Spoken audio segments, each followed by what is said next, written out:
نحمده ونصلي على رسوله الكريم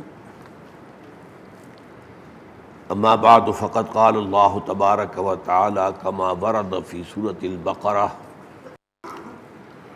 اعوذ بالله من الشيطان الرجيم بسم الله الرحمن الرحيم وإذا سألك عبادي عني فإني قريب اجیب دعوت الداعی اذا دعان فلیستجیبوا لی ولیؤمنوا بی لعلہم یرشدون وقال عز وجل كما ورد في سورة الحديد هو الذي خلق السماوات والأرض في 6 أيام ثم استوى على العرش يعلم ما يلج في الأرض وما يخرج منها وما ينزل من السماء وما يعرج فيها وهو معكم أينما كنتم والله بما تعملون بصير وقال جل وعلا كما ورد في سورة قاف وَلَقَدْ خَلَقْنَا الْإِنسَانَ وَنَعْلَمُ مَا تُوَسْوِسُ بِهِ نَفْسُهُ وَنَحْنُ أَقْرَبُ إِلَيْهِ مِنْ حَبْلِ الْوَرِيدِ صدق اللہ العظیم رب اشرح لي صدری ویسر لي امری واحلل عقدۃ من لسانی یفقہوا قولی اللہم ربنا الہمنا رشدنا واعذنا من شرور انفسنا اللہم ارنا الحق حقا وارزقنا اتباعہ وارنا الباطل باطلا وارزقنا اجتنابہ آمین یا رب العالمین۔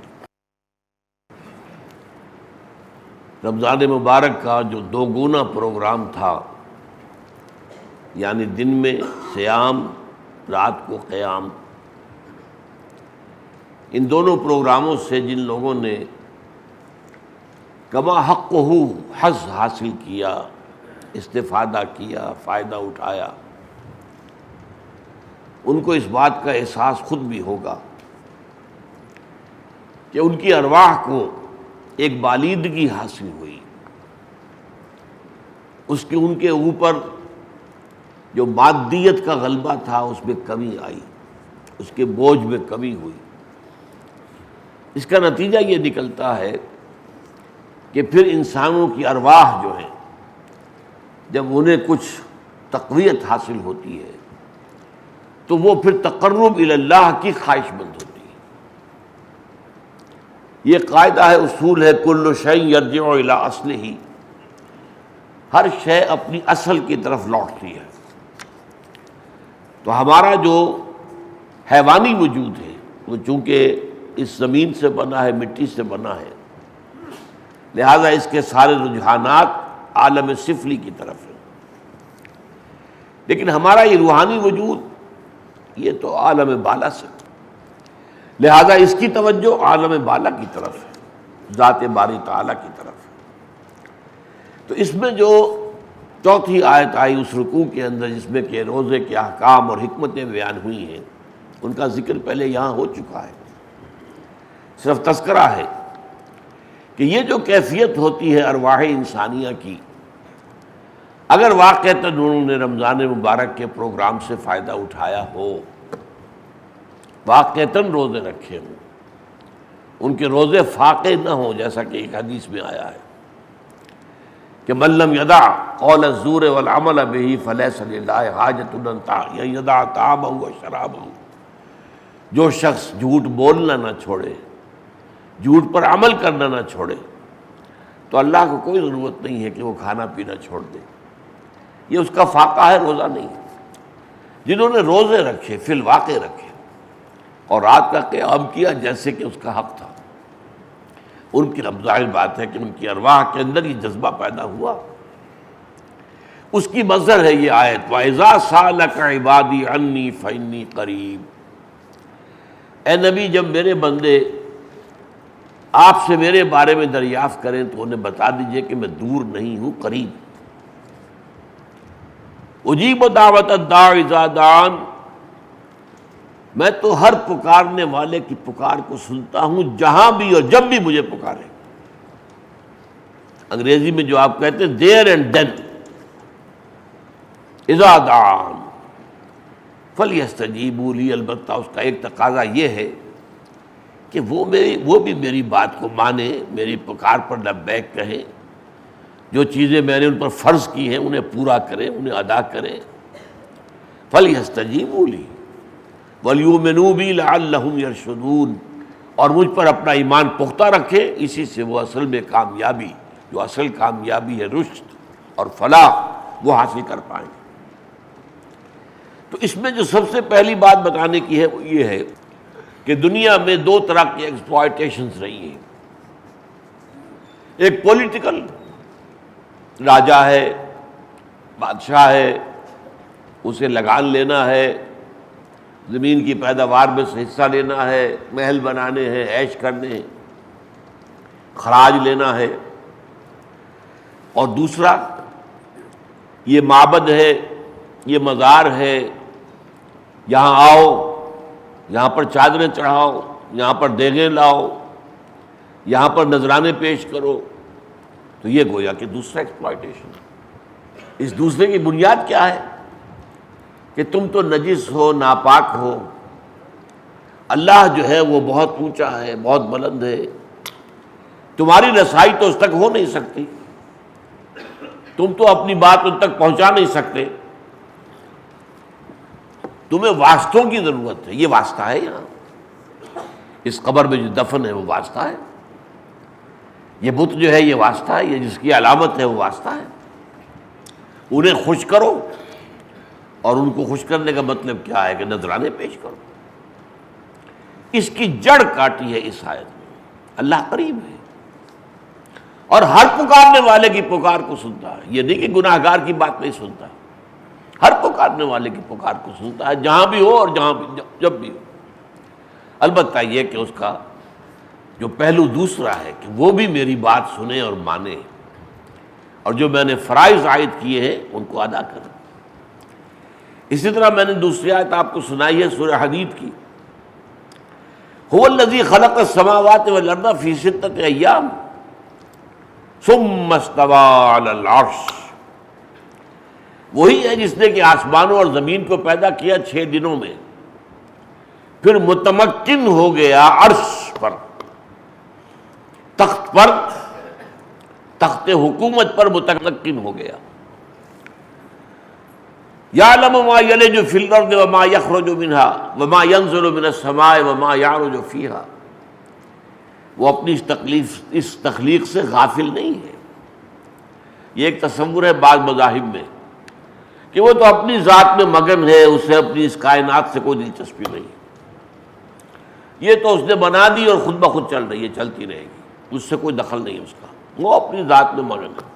نہیں، وہ تو در حقیقت اس کا کیئر ٹیکر ہے، اس کا رب ہے، اس کا پالنے والا ہے، اس کی حفاظت کرنے والا ہے، اور یہاں جو کچھ اس نے پیدا کیا اس کی ضروریات فراہم کرنے والا ہے۔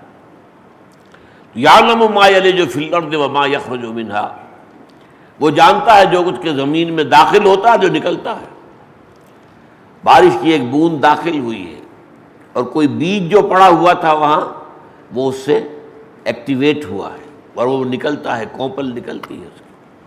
تو جو بھی کچھ زمین میں داخل ہوتا ہے، اسی طرح مردوں کو آپ داخل کر دیتے ہیں زمین میں، پھر وہ نکلیں گے قیامت کے دن، وہیں سے نکلیں گے۔ اور آسمان سے جو کچھ نازل ہوتا ہے اور جو کچھ میں چڑھتا ہے، فرشتے ہیں جو تمہارے اعمال نامے لے کر چڑھتے ہیں۔ وَهُوَ مَعَكُمْ أَيْنَمَا كُنتُمْ، اور وہ تو تمہارے ساتھ ہی ہوتا ہے جہاں کہیں بھی تم ہو۔ یہ آیت بہت عظیم ہے، بہت عظیم ہے۔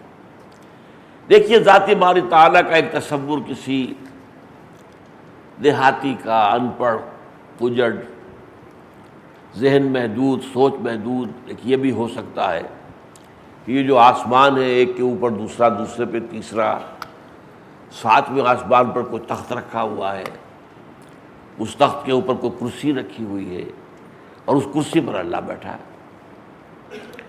میرے نزدیک جب تک کوئی انسان یہ سمجھے کہ یہ کائنات اسی اللہ کی پیدا کردہ ہے اور وہی اس کو چلا رہا ہے، تو اگر وہ اپنی ذہنی سطح کے مطابق یہی تصور رکھے تب بھی میں سمجھتا ہوں کہ اس کے لیے تو کافی ہے۔ لیکن یہ کہ کیا ایک عالم آدمی ایک فکر رکھنے والا آدمی، ایک سوچ رکھنے والا آدمی، ایک فلسفیانہ اپروچ رکھنے والا آدمی بھی اس پر مطمئن ہوگا. کیا اللہ دور دور دور دور کتنا فاصلہ. کائنات کی وسعت کو ہم ناپنے چلتے ہیں تو آپ کو معلوم ہے کہ ایسٹرونومیکل فگرز جب آتی ہیں تو آدمی کو چکر آتا ہے. Millions and millions and trillions of light years, ہمارے سال نہیں، لائٹ ایئرز. تو کیا ان سے بھی دور ہے اللہ، ان سے بھی آگے ہے؟ نہیں. قرآن کہتا ہوا معکم اینما کنتم، وہ تو تمہارے ساتھ ہی ہے جہاں کہیں بھی تم ہوتے ہو. اب یہ آیتیں ایسی ہیں کہ جن کے بارے میں بڑی احتیاط کی ضرورت ہے. اس میں ایک انتہا پر پہنچے لوگ تو وحدت الوجود تک پہنچ گئے، ایک انتہا تک پہنچے تو وہ یہ کہ نہیں اللہ یہاں نہیں، اللہ تو وہی آسمان پر ہے. البتہ صرف صفاتی اعتبار سے ہمارے ساتھ ہے کہ وہ دیکھ رہا ہے ہمیں، نہیں. اس میں درمیانی راہ کیا ہے؟ آیت کو وہی رکھیے جہاں وہ ہے ہمارے ساتھ جہاں بھی ہم ہیں. کیسے ہے یہ ہم نہیں جانتے، بس یہاں اپنی عجز کا اقرار کر لیا، ہم نہیں جان سکتے. یہی معاملہ ہے کہ اللہ تعالیٰ کا قرآن مجید میں ذکر آتا ہے اس کے ہاتھ کا ید اللہ. اب کیا کچھ تو کہیں گے نہیں اس سے مراد ہے اللہ کی طاقت قدرت. ایک یہ ہے کہ نہیں واقعتاً ہاتھ ہے. کیسا ہاتھ ہے؟ ہاں ہاتھ ہے، جب اس نے ہاتھ کا لفظ استعمال کیا تو ہاتھ ہے. کیسا ہے یہ ہم قیاس نہیں کر سکتے، اپنے ہاتھوں پر قیاس نہیں کر سکتے. وجہ اللہ، اللہ کا چہرہ. ظاہر بات ہے قرآن جب یہ لفظ استعمال کر رہا ہے تو کوئی حقیقت تو ہے جو وجہ اللہ ہے، لیکن کیسی ہے وہ ہم نہیں جانتے. ایک بات آتی ہے قرآن مجید کے اندر قیامت کے دن، یوم یکشف عن ساق، جبکہ اللہ تعالیٰ کی پنڈلی کھل جائے گی. وَيُدْعَوْنَ إِلَى السُّجُودِ، اور لوگوں کو کہا جائے گا کہ اب کرو سجدہ. لیکن یہ کہ جو دنیا میں سجدہ نہیں کرتے تھے وہ کرنا چاہیں گے لیکن کر نہیں سکیں گے، ان کی کمریں تختہ ہو جائیں گے. ہاں جو دنیا میں سجدے کرتے تھے وہ سجدہ کریں گے. اب اس کو ہم کیا کہیں؟ تو میں نے ایک فارمولہ آپ کو بتا دیا، جو لفظ آیا ہے اس کو جو کا تو قبول کرے، کیفیت ہم نہیں جانتے. اور یہ معاملہ جو ہے اللہ تعالیٰ کے چہرے یا ہاتھ یا پنڈلی اسی سے متعلق نہیں ہے. صفات اللہ ہر چیز کا جاننے والا کیسے جانتا ہے وہ ہم نہیں جانتے. ہر چیز کا دیکھنے والا ہے، کیسے دیکھتا ہے ہم نہیں جانتے. اس لیے کہ کیا اس کی آنکھیں ہیں؟ کیا اس کو بھی دیکھنے کے لیے نور کی ضرورت ہے؟ ہمیں تو ہماری آنکھ جو ہے وہ تو نہیں دیکھ سکتی جب تک روشنی نہ ہو. نہیں. وہ سنتا ہے، کیسے سنتا ہے ہم نہیں جانتے. یہ ساری چیزیں جو ہے، اچھا وہ ہر شے پر قدیر ہے، کتنا قادر ہے اس کی قدرت کا ہم اندازہ کر سکتے ہیں؟ بس یہ جانتے وہ ہر شے پر قادر ہے. تو ذات و صفات باری تعالیٰ کے ضمن میں ایک درمیانی طرز عمل کی ضرورت ہے.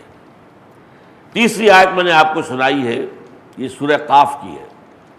وَلَقَدْ خَلَقْنَا الْإِنسَانَ وَنَعْلَمُ بِهِ مَا يَعْلَمُ مَا تُوَسْوِسُ بِهِ نَفْسُهُ وَنَحْنُ أَقْرَبُ إِلَيْهِ مِنْ حَبْلِ الْوَرِيدِ. یہ آخری درجے کی بات ہے سورہ قاف میں.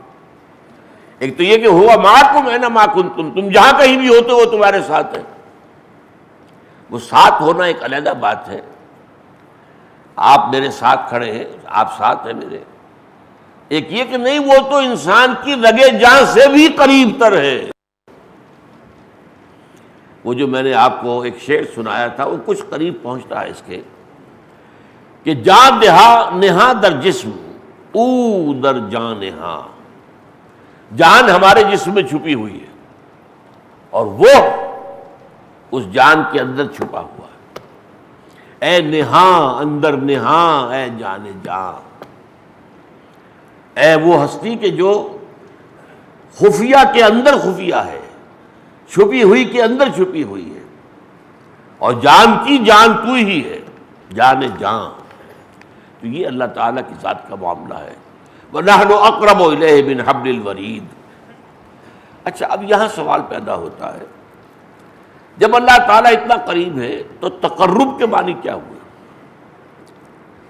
قرب تلاش کرنا اللہ کا کیا معنی ہے اس لیے کہ یہ حدیث کے اندر آیا ہے، ابھی حدیث ہم پڑھیں گے آج۔ تقرب، قریب ہونا، محنت کر کے، مشقت کر کے۔ اصل میں کیا ہے کہ ہمارا جو اس سے بعد ہے وہ واقعی نہیں ہے، معنوی بعد ہے۔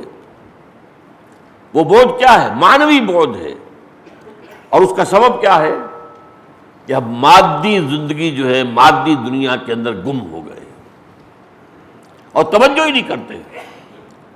یہ توجہ اللہ کی طرف توجہ کرنے تب ہوگا نا، یہ توجہ ہی نہیں ہے۔ توجہ ہماری کیا ہے؟ ہمارے جسم کی طرف، اس کی مادی ضروریات کی طرف، دنیا کی طرف، دنیا کی آسائشوں کی طلب میں، اسی میں ہم گم ہیں۔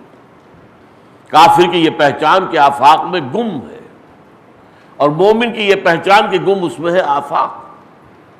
یہ اصل سبب ہے، ورنہ اللہ تعالیٰ تو ہمارے ساتھ ہے، اللہ تعالیٰ تو ہمارے دلوں میں موجود ہے۔ نحن اقرب الیہ من حبل الورید، اب اس سے زیادہ یہ الفاظ قرآن کے ہیں، کسی شاعر کی شاعری تو نہیں ہے، کسی صوفی کا کوئی بڑا بول تو نہیں ہے، تو اللہ کے الفاظ ہیں۔ نحن اقرب الیہ من حبل الورید۔ اب ہم اس کو مانیں گے، ہے یہ حقیقت، واقعہ ہے، کیسے یہ ہم نہیں جان سکتے۔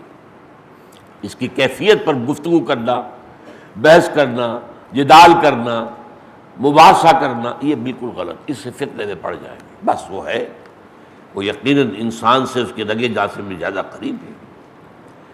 یہ جو ہماری عدم توجہی ہے، اور یہ جو ہمارا اپنے مادی وجود میں ہم گم ہیں، اس مادی کائنات میں گم ہیں۔ ایک تو کائنات ہے، یہ دنیا کی جو ہے دلچسپیاں ہیں، اس کی آسائشیں ہیں، اس کی عیاشیاں ہیں، اس کے ذائقے ہیں، اس کی لذتیں ہیں۔ ایک یہ کہ خود اپنی ذات میں گم ہیں۔ وہ جو میں آپ کو سنا چکا ہوں کئی دفعہ، قرآن مجید کی آیت سورہ حشر کی، کہ وَلَا تَكُونُوا كَالَّذِينَ نَسُوا اللَّهَ فَأَنسَاهُمْ أَنفُسَهُمْ۔ ان لوگوں کے مانند نہ ہو جانا جنہوں نے اللہ کو بھلا دیا تو اللہ نے انہیں اپنے آپ سے غافل کر دیا۔ یہ اپنا آپ کیا ہے؟ اپنے مادی وجود سے تو کوئی بھی کبھی غافل نہیں ہوتا، اس کے سارے تقاضے پورا کرنے کے لیے ہم کمر بستہ رہتے ہیں، جو بھی اندر سے خواہش ابھرتی ہے اس کو پورا کرنے کی کوشش کرتے ہیں۔ ٹھیک ہے، جو بندہ مومن ہے وہ حلال سے کرے گا، جو فاسق و فاجر ہے وہ حرام کے اندر بھی منہ مار دے گا، لیکن کوشش تو سبھی کرتے ہیں اپنے نفس کے تقاضوں کو۔ حضور نے خود فرمایا ان لنفسک علیک حقا، تمہارے نفس کے بھی تم پر حقوق ہے، ادا کرو انہیں۔ ہاں جائز طریقے سے کرو، حلال طریقے سے کرو، حرام سے نہیں۔ تو معلوم یہ ہوا کہ در حقیقت یہ جو ہماری عدم توجہی ہے یہ اصل سبب ہے بعد اور دوری کا۔ اس کو دور کرنے کے لیے مشقت کرنی پڑے گی۔ یہ مشقت کا لفظ خاص طور پر میں نے کیوں بولا ہے؟ اس لیے کہ میں حدیث آج آپ کو سنانا چاہتا ہوں، 40 نبوی کی روایت ہے، اور اس میں در حقیقت اس چیز کو تقرب، اللہ کا قرب حاصل کرنے کی کوشش کرنا، یہ باب تفاعل ہے۔ اور تفاعل کے باب کا خاصہ یہ ہے کہ کوئی کام کیا جائے تکلف کے ساتھ، محنت کے ساتھ، تکلیف جھیل کر، مشقت جھیل کر، محنت کر کے حاصل کیا جائے، وہ تفاعل ہے۔ تعلم، علم حاصل کرنا، ظاہر بات ہے محنت لگے گی، وقت لگے گا، آپ درجہ بدرجہ آگے بڑھیں گے، ایک دم تو سارا علم آپ کو حاصل نہیں ہو جائے گا۔ اسی طرح تقرب ہے، درجہ بدرجہ، درجہ بدرجہ۔ تو اس کے حوالے سے آج جو ہے میں حدیث کرنا چاہتا ہوں آپ کے سامنے، اس کا سبب کیا ہے کہ میں یہ چاہتا ہوں کہ تصوف کے بارے میں ہمارے ہاں جو دو انتہائیں ہیں ان کے مابین جو درمیانی راستہ ہے، اوسط اور جو معتدل راستہ ہے، وہ آپ کے سامنے رکھوں۔ ہمارے ہاں ایک وہ لوگ ہیں جو یہ سمجھتے ہیں کہ اصل دین ہی تصوف ہے، اور اس کے برعکس کچھ لوگ ایسے ہیں جو کہتے ہیں تصوف تو ایک بالکل دوسرا دین ہے، اسلام سے اس کا کوئی تعلق نہیں، اسلام سے اس کا کوئی نسبت اور رشتہ ہے ہی نہیں۔ یہ دو انتہائیں ہمارے ہاں ہیں، تصوف کے دشمن بھی ہیں اور تصوف ہی کو اصل دین سمجھنے والے بھی ہیں۔ اس میں اصل حقیقت کیا ہے وہ میں چاہتا ہوں کہ آپ کے سامنے اس حدیث قدسی کی روشنی میں، یہ حدیث نمبر 38 ہے 40 نووی کی۔ اس کے راوی حضرت ابو ہریرہ رضی اللہ تعالیٰ عنہ، تو یہ نوٹ کر لیجئے کہ یہ بخاری شریف کی حدیث ہے۔ اگر یہ بخاری شریف کی حدیث نہ ہوتی تو ہمارے ہاں جو تصوف سے بعد رکھتے ہیں وہ تو فوراً کہتے ہیں جھوٹی ہے، یہ موضوع ہے، یہ گڑھی ہوئی ہے۔ اور ہمارے ہاں عام طور پر جو اہل حدیث مسلک کے لوگ ہیں جو تصوف سے بہت بعد رکھنے والے ہیں، عام طور پر وہ یہی کہہ دیتے ہیں، لیکن کریں کیا، یہ حدیث تو بخاری کی ہے، اس کو تو یہاں سے کوئی ہٹا نہیں سکتا۔ اب اس میں سب سے پہلے جو لفظ آ رہا، اور یہ حدیث قدسی ہے، حضور فرماتے ہیں صلی اللہ علیہ وسلم، ان اللہ تعالی قال، اللہ تعالیٰ نے یہ فرمایا۔ یہ حدیث قدسی کہلاتی ہے، کئی دفعہ بیان ہو چکا ہے اس کا۔ من عادى لي وليا فقد آذنته بالحرب، جس نے میرے کسی ولی سے دشمنی کی اس کے لیے میری طرف سے اعلان جنگ۔ پہلی بات تو یہی ہے کہ ہمارے ہاں عام طور پر وہ لوگ جو تصوف وغیرہ سے بعید ہیں وہ اس ولایت باہمی ہی کے قائل نہیں۔ اللہ کے ساتھ کوئی ولایت کا رشتہ بھی ہے، کوئی دوستی کا رشتہ بھی ہے۔ قرآن مجید تو خاص طور پر کہتا ہے الا ان اولیاء اللہ لا خوف علیہم ولا هم یحزنون الذین آمنوا وکانوا یتقون لهم البشریٰ فی الحیاۃ الدنیا والآخرہ لا تبدیل لخلق اللہ ذلک هو الفوز العظیم۔ سورہ یونس کی آیات ہے۔ آگاہ ہو جاؤ، اللہ کے جو اولیاء ہیں ان کے لیے نہ کوئی خوف ہے نہ کوئی حزن ہے۔ لیکن ایک طرف دوسری انتہا کیا، اولیاء اللہ کو دوسری مخلوق نہیں انسانوں سے ہوتے، انسانی ہوتے۔ ہاں ان کا وصف کیا ہے، الذین آمنوا وکانوا یتقون، جو لوگ ایمان لائے اور تقویٰ کی روش اختیار کیے رہے، بس وہ ہمارے ولی ہیں، ہمارے دوست ہیں، ہمارے ساتھی ہیں۔ ان کے سروں پر سینگ نہیں ہوتے، وہ کوئی علیحدہ اسپیشیز نہیں ہے، کوئی علیحدہ نوع نہیں ہے۔ انسان ہی حقیقی معنی میں ایمان حاصل ہو جائے اور یہی ایمان ترقی کر کے پھر درجہ احسان تک پہنچ جائے، ان تعبد اللہ کانک تراہ فإن لم تکن تراہ فإنہ یراک۔ وہ حدیث تو ہم نے بہت تفصیل سے پڑھی تھی، حدیث جبرائیل، تو درجہ احسان۔ بس مصیبت یہ ہوئی ہے کہ ہمارے ہاں لفظ تصوف بہت عام ہو گیا، اور جو اصل اصطلاح قرآن اور حدیث کی تھی احسان، وہ ذہن سے نکل گیا۔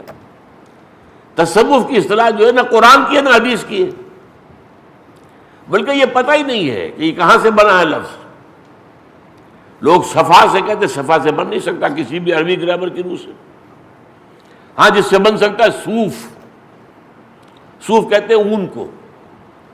یہ اصل میں تابعین میں سے جو اس مزاج کے لوگ تھے، جو تقرب اللہ کی طرف زیادہ جو ہے توجہ رکھتے تھے، وہ اون کا لباس پہنتے تھے۔ ریشم تو ویسے ہی حرام ہے مردوں کے لیے، ہاں آپ کاٹن وغیرہ کا پہنے تو وہ ظاہر بات ہے نرم ہوتا ہے، لیکن یہ جو اون ہے وہ تو کاٹتی ہے پھر انسان کو، تو وہ اسی لیے کہ یہ کاٹتی رہے، ہمیں جگاتی رہے، یہ اونی لباس پہنے۔ صوف سے صوفی بنا، میں سمجھتا ہوں کہ یہی ہے کہ جو ایک واحد شکل ہے، ورنہ یہ کہ ایک اور رائے جو ہے، میر ولی الدین ہوتے تھے بہت بڑے ایک عالم، اور وہ عثمانیہ یونیورسٹی حیدرآباد دکن کے وہ چیف تھے، معارف اسلامیہ کے، اسلامیات کے، اور فلسفی تھے بہت بڑے۔ انہوں نے کتاب لکھی ہے حقیقت تصوف، اور اس میں بیان کیا یہ تھیوسوفی سے بنا ہے۔ یہ اصل میں گریک ورڈ ہے صوفی، صوفی کے معنی حکمت۔ ایک ہے فلسفی، حکمت منطقی، جسے ہم فلسفہ کہتے ہیں، اس کا اصل لفظ انگریزی میں کیا ہے، فلسفی۔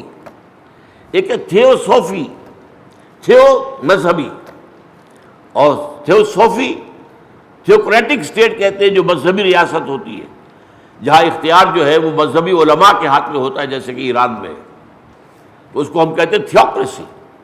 تو تھیوسوفی کیا ہے، حکمت دین، دین کا اصل اندرونی خزانہ۔ تو میرے نزدیک یہ لفظ ہے اصل میں جو اس کی اصل ہے، لیکن چونکہ یہ لفظ جو ہے عام ہو گیا، ورنہ احسان کا لفظ ہے، یہ ہم پڑھ چکے ہیں حدیث جبرائیل کے اندر لیکن اللہ کے ساتھ رشتہ بندے کا وہ تو ہے ولایت باہمی. اللہ ہمارا ولی ہے، ہم اللہ کے ولی ہیں. اللہ ولی الذین آمنوا، اللہ ولی ہے ان کا جو ایمان رکھتے ہیں. یخرجہم من الظلمات الی النور، یہ تو آپ کو معلوم ہے کہ آیت الکرسی کی بات کی آیت ہے. اللہ ولی الذین آمنوا، اللہ ولی ہے اہل ایمان کا. یخرجہم من الظلمات الی النور، درجہ بدرجہ انہیں تاریکیوں سے نکال کر نور کی طرف لاتا رہتا ہے. یہ تاریکی سے نکل جانا ایک دم کا فعل نہیں ہے. ظاہر بات ہے کہ علمی اعتبار سے، فکری اعتبار سے، نفسیاتی اعتبار سے درجہ بدرجہ آدمی جو ہے وہ ظلمتوں سے نکل کر نور کی طرف آتا. یخرجہم من الظلمات الی النور والذین کفروا اولیاءہم الطاغوت، اس کے برعکس جو لوگ کافر ہیں ان کے ولی طاغوت ہے، شیاطین جن و انس. یخرجونہم من النور الی الظلمات، وہ انہیں نور سے اندھیروں کی طرف لے جاتے رہتے ہیں. تو پہلی بات تو یہ کہ اللہ کے ولی ہے، اللہ کے ساتھ رشتہ ولایت ہے. اللہ تعالی ہم سب کو عطا کرے. اور وہ کیا ہے؟ الذین آمنوا وکانوا یتقون لہم البشریٰ فی الحیات الدنیا والآخرہ، ان کے لیے بشارت ہے دنیا کی زندگی میں بھی اور آخرت کی زندگی میں بھی. ان الذین قالوا ربنا اللہ ثم استقاموا تتنزل علیہم الملائکۃ الا تخافوا ولا تحزنوا، جو لوگ کہیں کہ ہمارا رب اللہ، تو اس پر جم جائیں. ان پر فرشتوں کا نزول ہوتا ہے اس پیغام کے ساتھ کہ نہ کوئی خوف کھاؤ نہ حزن کرو. دنیا کی زندگی کے اندر انہیں بشارتیں ملتی ہیں. لہم البشریٰ فی الحیات الدنیا والآخرہ لا تبدیل لخلق اللہ ذالک هو الفوز العظیم، اور یہ سب سے بڑی کامیابی ہے. فرمایا من عادی لی ولیا فقد آذنتہ بالحرب، جس نے میرے کسی دوست سے دشمنی رکھی پھر میری طرف سے اس کے لیے اعلان جنگ. وما تقرب الی عبدی بشیء احب الی مما افترضتہ علیہ، اور میرا بندہ میری طرف تقرب کرتا ہے، قریب سے قریب تر ہوتا رہتا ہے جن چیزوں کے ذریعے سے ان میں مجھے سب سے بڑھ کر محبوب ہیں وہ جو میں نے اس پر فرض کیے. تقرب بالفرائض، جو چیزیں اللہ نے فرض کی ہیں ان پر عمل کرنے سے انسان اللہ سے قریب تر ہوتا رہتا ہے. یہ احب کا لفظ آیا، نوٹ کر لیجئے، اس کی تفسیر بعد میں کروں گا. احب الیہ، میرے نزدیک محبوب ترین جو تقرب کا راستہ ہے وہ فرائض کے راستے سے. وما یزال عبدی یتقرب الی بالنوافل، ایک دوسرا معاملہ ہے تقرب بالنوافل، نفل، وہ چیزیں جو فرض نہیں ہیں ان کے ذریعے سے نفلی عبادات، نفلی خیرات، نفلی جو ہے روزے، جو لوگ ان نوافل کے ذریعے سے میرا تقرب اختیار کرتے ہیں اور وہ یہاں تک آ جاتے ہیں حتی احبہ، یہاں تک کہ میں اس سے محبت کرنے لگتا ہوں.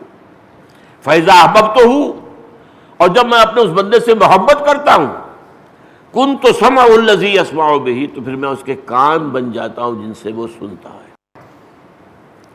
وبصرہ الذی یبصر بہ، اور اس کی بصارت، آنکھیں بن جاتا ہوں جن سے وہ دیکھتا ہے. ویدہ التی یبطش بہا، اور اس کا ہاتھ بن جاتا ہوں جس سے پکڑتا ہے. ورجلہ التی یمشی بہا، اور اس کے پاؤں بن جاتا ہوں جن سے وہ چلتا ہے. وإن سألنی لأعطینہ، اگر مجھ سے وہ کچھ مانگتا ہے میں لازماً اس کو دوں گا. وَلَئِنِ سَعَادَنِي لَأُعِيذَنَّهُ، اور اگر وہ مجھ سے میری پناہ طلب کرے گا میں یقیناً اسے پناہ دوں گا. اب یہاں دو چیزیں ایک دوسرے کے مقابل آ گئی ہیں، تقرب بالفرائض، تقرب بالنوافل.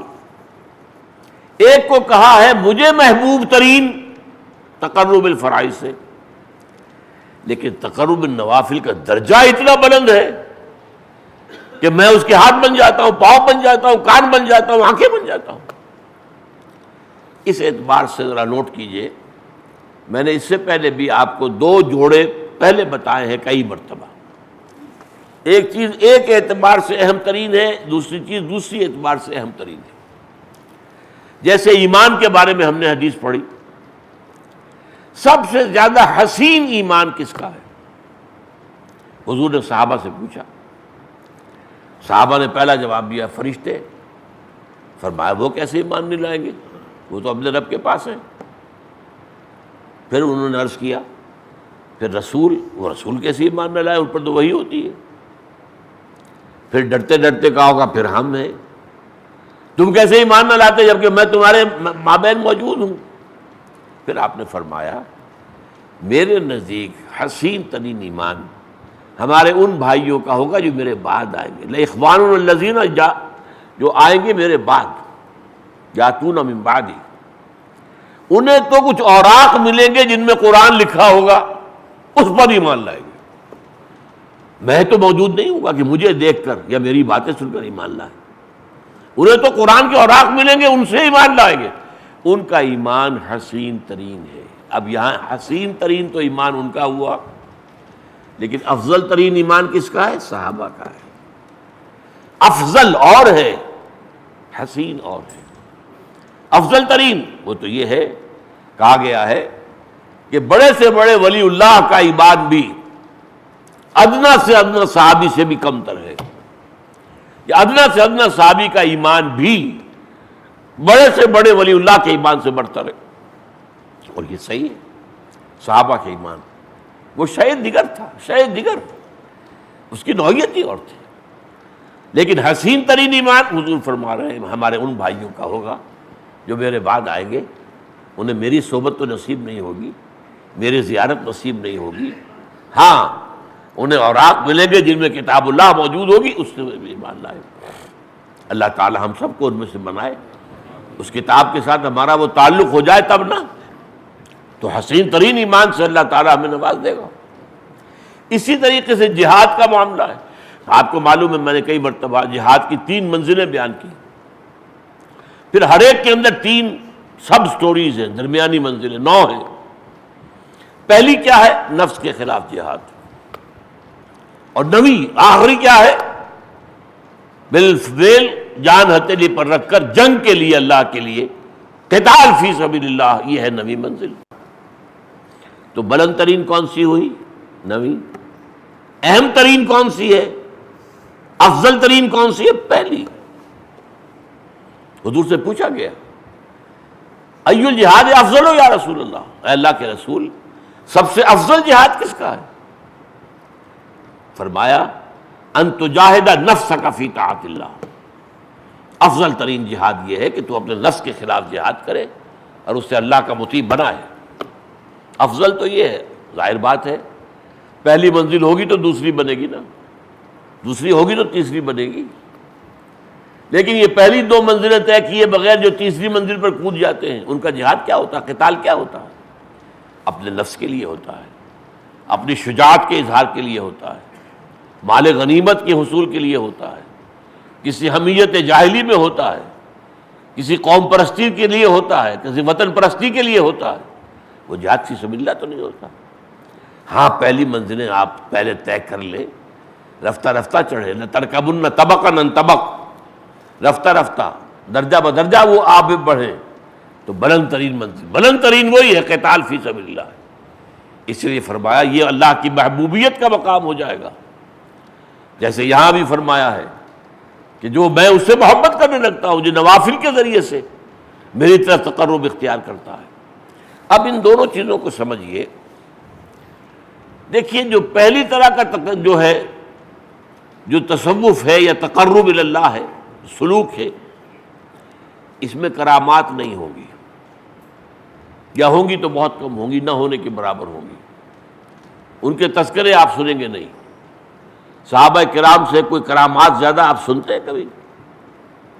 کرامات اولیاء اور اولیاء کے حالات و واقعات جس طریقے سے ان کی کرامات کا بیان ہوتا ہے، تفصیلات ہوتی ہیں، اگرچہ ان میں مبالغہ ہوتا ہے، ان میں جھوٹی روایات بھی ہیں، لیکن ہم قائل ہیں جیسے رسولوں کے لیے معجزات ایسے ہی اولیاء اللہ کے لیے کرامات. اللہ تعالیٰ بعض چیزوں سے ان کی بزرگی ظاہر کر دیتا ہے کہ واقعی ان کا قرب ہے، اللہ کے ہاں کوئی مقام ہے، ظاہر کر دیتا ہے. لیکن یہ ان کے اپنے اختیار پہ نہیں ہوتا. نہ معجزہ نبی کے اختیار پہ ہے، معجزہ اللہ دکھاتا ہے، اللہ کی قدرت کا ظہور ہوتا ہے، وہ رسول کے اس سے نہیں ہوتا. قرآن مجید میں سورہ انعام میں موجود ہے حضور کو بھی کبھی کبھی خیال ہو جاتا تھا، چونکہ قریش نے جو ہے ایک طرح سے سمجھیے کارنر کر دیا تھا حضور کو، اگر رسول ہو تو دکھاؤ یہ معجزہ، دکھاؤ آسمان پر چڑھ کر دکھاؤ، جیسے اور رسولوں نے معجزے دکھائے تھے۔ حضرت صالح کو ایک اونٹنی برآمد کر کے دکھا دی تھی، چٹان کے اندر سے ایک گابن اونٹنی برآمد ہو گئی لوگوں کی نگاہوں کے سامنے، لوگوں نے مطالبہ کیا اور انہوں نے دعا کی، اللہ نے وہ معجزہ دکھا دیا، دکھاؤ اگر تم رسول ہو تو تمہارے لیے ایک باغ جو ہے اس مکے کی سرزمین میں بن جانا چاہیے، جس میں کھجور کے درخت بھی ہوں اور پودے ہوں، انگوروں کی بیلیں بھی ہوں اور اس میں چشمے بھی جاری ہوں۔ یہ کر کے سورہ بنی اسرائیل میں تفصیل ہے اس کی۔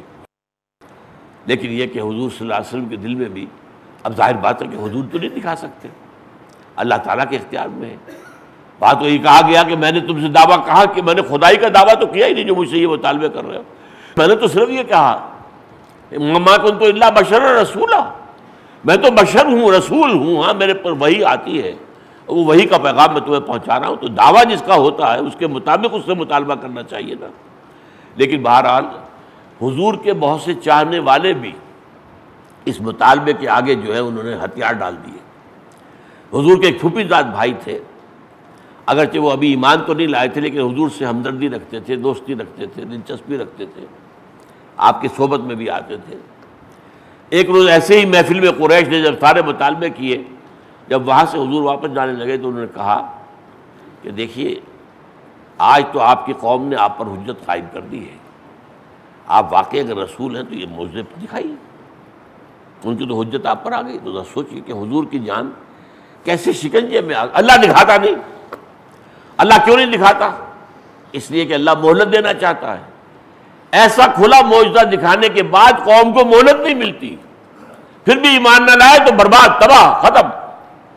اللہ ابھی چاہتا تھا یہ قوم مہلت ملے، اس میں سے اور نکلے، ابھی اور مکھن ان میں سے آئے نکلے، اور اس کے بعد وہ جمعیت فراہم ہو جائے کہ باطل سے مقابلہ ہو سکے۔ تو اللہ تعالیٰ کے ایک فیصلہ یہ تھا کہ ہم نہیں دکھائیں گے، بلکہ ایسے بھی الفاظ آئے ہیں کہ اگر اے نبی آپ کے اندر قدرت ہے تو آسمان پر سیڑھی لگا لیجئے یا زمین میں کوئی سرنگ لگا لیجئے اور لے آئیے کوئی معجزہ، ہم معجزہ نہیں دکھائیں گے۔ تو یہ صورتحال ہے کہ معجزہ رسول کے اختیار میں نہیں ہوتا، البتہ اللہ دکھاتا ہے۔ تو معجزات کے ہم قائل ہیں، یہاں تو معجزات کا انکار کرنے والے موجود ہو گئے۔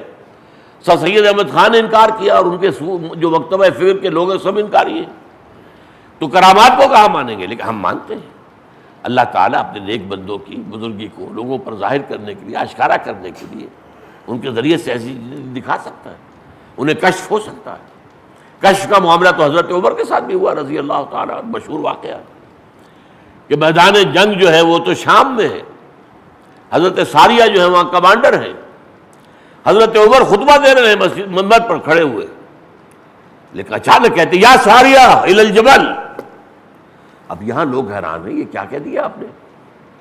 یہ خطبہ کے اندر دوران کوئی ربط کلام نہیں، کوئی بات نہیں، کوئی ساریہ یہاں موجود نہیں، یا ساریہ الی الجبل، پہاڑ کی طرف ہو جاؤ۔ وہ غلطی کر رہے تھے، ٹیکٹیکل جو ہے ان سے مسٹیک ہو رہی تھی، بجائے اس کے کہ پہاڑ کو اپنی پشت پر رکھے وہ کھلے میدان کی طرف جا رہے تھے جہاں پہ کہ انہیں گھیرا جا سکتا تھا۔ تو اللہ نے انہیں وہ میدان جنگ دکھایا۔ آج ہمیں ٹیلی ویژن سے نظر آ جاتا ہے، فرق کیا ہے؟ اللہ تعالیٰ کی قدرت سے تو بعید نہیں تھے نا۔ ٹیلی ویژن بھی اگر چلتا ہے تو انہیں عناصر کی بنیاد پر ایجاد ہوا ہے نا جو اللہ نے بنائے ہوئے۔ یہ ساری چیزیں ہم نے دریافت کی ہے، تخلیق نہیں کی ہے، خالق تو وہ ہے، دریافت ہم نے کی ہے، ہم نے ان کے اندر سے ان کو جو ہے وہ جانا ہے، ان کا علم حاصل کیا کہ یہ قدرتیں جو ہے، بجلی ہم نے پیدا تو نہیں کی، بجلی دریافت کی ہے۔ تو یہ دریافتیں ہیں ہماری، ورنہ جو تقریر تو اللہ کی ہے۔ تو اگر ٹیلی ویژن کے ذریعے سے آج ہمیں دکھا سکتا ہے وہ، تو بغیر ٹیلی ویژن کے کیوں نہیں دکھا سکتا تھا حضرت عمر کو رضی اللہ تعالیٰ عنہ؟ تو ہوتے ہیں لیکن بہت کم۔ یہ جو ہے اصل میں بالفرائض والا معاملہ، اس میں سب سے بڑا فرض آ جاتا ہے، نماز فرض، روزہ فرض، روزے زکوٰۃ فرض، اللہ تعالیٰ کے دین کو قائم کرنے کی جد و جہد فرض۔ یہ فرض جو ہے اگر پورا نہیں ہوا ہے اور آپ نوافل کی طرف چل پڑے ہیں تو یہ آپ کا رخ غلط ہو گیا ہے۔ آپ اللہ کے دین کو قائم کرنے کے لیے تن من دھن لگائیں، اس میں استقامت، یہ جو سلوک ہے تقرب بالفرائض، اس میں اصل کرامت کیا ہے؟ استقامت، کھڑے رہنا، ڈٹے رہنا، مخالفتیں آئیں، کوئی بھی تکالیف آئیں، مصائب آئیں، وہ صبر کرنا۔ وہ جو فرمایا گیا وَلَنَبْلُوَنَّكُم بِشَيْءٍ مِّنَ الْخَوْفِ وَالْجُوعِ وَنَقْصٍ مِّنَ الْأَمْوَالِ وَالْأَنفُسِ وَالثَّمَرَاتِ وَبَشِّرِ الصَّابِرِينَ۔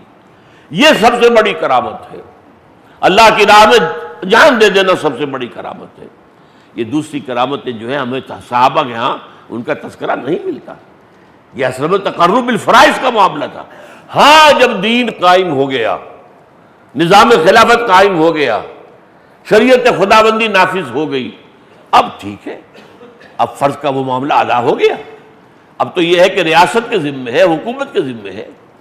وہ اگر کہیں مانگتی ہے، مطالبہ آتا ہے 10,000 آدمی چاہیے فلاں محاذ کے لیے، اور اگر 10,000 نکل گئے تو باقی کی طرف سے فرض کفایہ ادا ہو گیا، ہر ایک کے اوپر اب فرض نہیں رہا۔ لیکن جب تک وہ نظام خلافت قائم نہیں ہوا، ہر ایک پر فرض ہے، یہ فرض عین ہے، یہ فرض کفایہ نہیں ہے۔ کفایہ تو تبھی ہوگا نا جب قائم ہو جائے، کفایت کر جائے اس درجے تک کہ نظام قائم ہو جائے۔ جب قائم ہو گیا اب یہ فرض کفایہ ہے۔ آیا ہے محاذ جنگ سے مطالبہ، حضرت ابو عبیدہ بن الجراح جو ہے منگا رہے ہیں کہ اتنے 1000 آدمی چاہیے فوری طور پر۔ اب مدینے میں اعلان ہو گیا، اب نکل آئے ہیں، اس کے بعد باقی اپنے گھر میں سوئیں، اب وہ نوافل پڑھیں، ادا کریں، روزے رکھیں، علمی کام میں لگے رہیں، تو کوئی بھی کرے، روحانی جو ہے مشقتیں کرے، وہ ٹھیک ہے۔ اس کا البتہ یہ ہے کہ پھر اس کا درجہ بڑھتے بڑھتے بڑھتے بڑھتے یہاں تک پہنچ جاتا ہے نوافل کا، کہ پھر اس سے کرامات کا صدور ہوتا ہے۔ یہ کرامات کا صدور ہی ہے جسے اللہ کہہ رہا ہے کہ میں اس کی آنکھیں بن جاتا ہوں جسے وہ دیکھتا ہے۔ یہ حضرت عمر کی آنکھ بن گیا تھا اللہ تعالیٰ، جس سے کہ حضرت عمر نے رضی اللہ تعالیٰ عنہ وہ میدان جنگ دیکھا ہے، حضرت عمر کی آواز وہاں پہنچائی ہے۔ بعد میں ساریہ نے بتایا جب واپس آئے ہیں محاذ جنگ سے کہ میں نے سنی وہ آواز اور اس کے مطابق میں نے اپنی چال بدل دی۔ تو کرامات کا معاملہ جو ہے وہ تقرب بالنوافل کے ساتھ ہے، تقرب بالفرائض کے ساتھ نہیں ہے۔ یہ ہے نقطے کی بات جو سمجھ لیجئے۔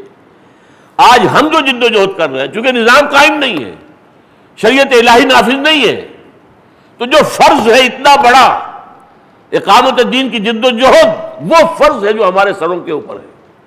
جب تک وہ فرض پورا نہیں ہوتا تو ہمارا تقرب الہی کا ذریعہ یہی ہے اللہ تعالیٰ کی دین کی دعوت اور اللہ کے دین کو قائم کرنے کی جد و جہد، اس میں تن من دھن لگا دینا۔ یہ سلوک محمدی ہے صلی اللہ علیہ وسلم۔ صحابہ کو حضور نے یہ سلوک طے کرایا تھا، یہ ان کا سلوک تھا، سلوک صحابہ اور سلوک محمدی صلی اللہ علیہ وسلم۔ باقی یہ ہے کہ جو اس کے بعد پھر نظام بن گیا، شریعت نافذ ہو گئی، اگرچہ کچھ عرصے کے بعد وہ سیاسی نظام تو بدل گیا، ملوکیت آ گئی، لیکن شریعت پھر بھی نافذ تھی، اللہ کے احکام نافذ تھے۔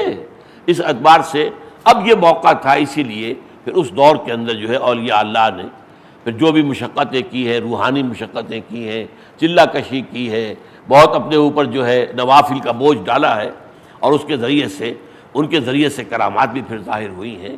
تو وہ بالکلیہ غلط نہیں ہے، لیکن بالکلیہ صحیح بھی نہیں ہے۔ آپ جو آپ پڑھتے ہیں کتابوں کے اندر مبالغہ ہوتا، آپ کو اگر کسی سے محبت ہو جائے، آپ اس کی محبت میں اس کی تعریف کے اندر مبالغہ کرنے لگیں گے۔ کسی سے آپ کو کوئی قد ہو جائے، دشمنی ہو جائے، تو پھر آپ کو اس کی برائی ہی برائی نظر آئے گی، خیر نظر نہیں آئے گا۔ لہذا ان میں ہمارے لیے کوئی سند نہیں ہے، اس لیے کہ آپ کو معلوم ہے کہ اللہ کی کتابوں میں تحریف ہو گئی، حدیثوں میں ہو گئی، حدیثیں گھڑ لی گئی جھوٹی موضوعات، حدیثیں ضعیف تو ہے ہی ہے، موضوعات بھی ہیں جن کو کہ گھڑ لیا گیا جھوٹی۔ تو ظاہر بات ہے ان کتابوں میں جو تصوف سے متعلق ہے تحریف کیوں نہیں ہوئی ہوگی؟ ہمارے لیے اصل کتاب اللہ کی کتاب، اصل رہنمائی رسول کی سنت، اور اس کو اللہ تعالیٰ نے حدیث کی شکل میں محفوظ کر دیا ہے۔ تو یہ اصل میں فرق ہے۔ ایک بالنوافل وہ ہے جو اللہ کا محبوب ترین ہے، آپ جو ہے وہ تو ہے میرا بندہ فرائض کے ذریعے سے میرے قریب سے قریب تر ہوتا ہے۔ البتہ یہ ہے کہ جب فرائض کا درجہ پورا ہو گیا، دین قائم ہو گیا، شریعت الہی قائم ہو گئی، حکومت الہیہ قائم ہو گئی، اب جو ہے وہ جو نوافل کے ذریعے سے تقرب کا معاملہ کھل گیا ہے، اور اس میں یہ ہے کہ انسان بلند ترین مقام تک پہنچ کر اس انتہا تک بھی، جس کی اب ہم تعبیر نہیں کر سکتے کہ اس کا مطلب کیا ہے، کہ اللہ تعالیٰ انسان کا ہاتھ بن جاتا. بس یہاں بھی وہی ہے کہ الفاظ کو مانیں گے ہم، حدیث صحیح ہے، بخاری کی حدیث مانیں گے، البتہ اس کی کیفیت کی تفصیل میں جانے سے فتنہ پیدا ہوگا. اللہ انسان کا ہاتھ بن جاتا ہے، پاؤں بن جاتا ہے، ہمارے تصور سے ماورا ہے یہ بات، لیکن حدیث ہے، حدیث بخاری کی ہے. اللہ تعالی ہمیں اس معاملے میں بھی کہ تصوف نہ تو کل کا کل غلط ہے نہ کل کا کل صحیح ہے، ہاں اس کے اندر درمیانی راستہ، اور اس میں دو راستے جو ہیں، تقرب بالفرائض، تقرب بالنوافل. اور حضور کا یہ قول، اور یہ قول اللہ کا ہے، قول یہ حدیث قدسی ہے کہ جو سب سے زیادہ محبوب ہے وہ تقرب بالفرائض ہے. البتہ تقرب بالنوافل کا درجہ بلند ہو جاتا ہے، لیکن یہ کہ اس کا تو موقع ہی تب آئے گا جبکہ فرائض کا درجہ پورا ہو چکا ہو، اس سے پہلے تو نہیں آئے گا. لہذا جب تک اقامت دین ہو نہیں جاتی بالفعل، تقرب بالنوافل کا کوئی موقع نہیں ہے. اقول قولی ھذا واستغفر اللہ لی ولکم ولسائر المسلمین والمسلمات.